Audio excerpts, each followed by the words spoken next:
Hi friends, इस video में हम आईडीएफसी फर्स्ट बैंक का 590 करोड़ का फ्रॉड के बारे में डिस्कस करेंगे। मेरे हिसाब से 590 करोड़ फ्रॉड नहीं, एक स्कैम है। और अगर आप देखेंगे तो आईडीएफसी फर्स्ट बैंक का चंडीगढ़ के एक ब्रांच से कुछ जो हरियाणा गवर्नमेंट का 590 करोड़ का फ्रॉड का मामला सामने आ चुका है। मेरे हिसाब से बहुत ही एक नेगेटिव एक न्यूज़ है। ये कॉरपोरेट गवर्नेंस को एक क्वेश्चन मार्क के सामने लेके आ रहा है।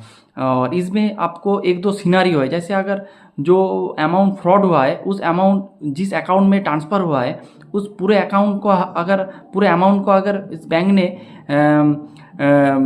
रिसीव कर लेते, पूरे अमाउंट को रिकवर कर लेते तो आप देखेंगे लॉन्ग टर्म में कुछ उतना ज़्यादा इफेक्ट नहीं आएगा। अगर 50% रिकवर कर लेते हैं तो भी थोड़ा बहुत अच्छा खासा आपको इफेक्ट पड़ेगा, क्योंकि आपको प्रोविजन करना पड़ेगा। तो आपका आरओए हर एक जो पैरामीटर है वो आपको इम्पैक्ट आ जाएंगे।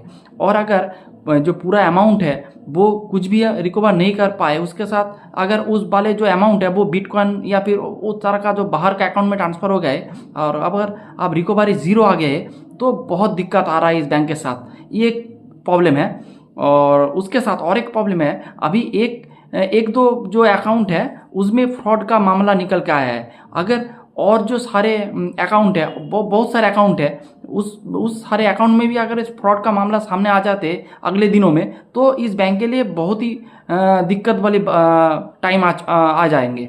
तो मेरे हिसाब से बहुत ही एक नेगेटिव न्यूज़ है शेयर होल्डर के बारे में, शेयर होल्डर के लिए।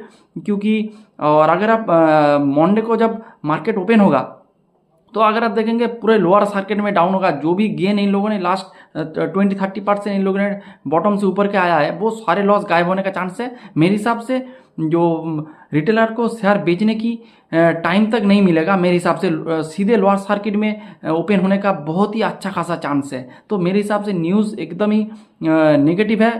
प्लस इसके साथ इसका गवर्नमेंट इसका जो गवर्नेंस के ऊपर एक क्वेश्चन मार्क डाल देता है। और आगे देखते हैं क्या मैनेजमेंट क्या इसके बारे में क्या क्लैरिफिकेशन देता है। तो मेरे हिसाब से न्यूज़ बहुत ही बेकार है, थर्ड क्लास है। थैंक्स।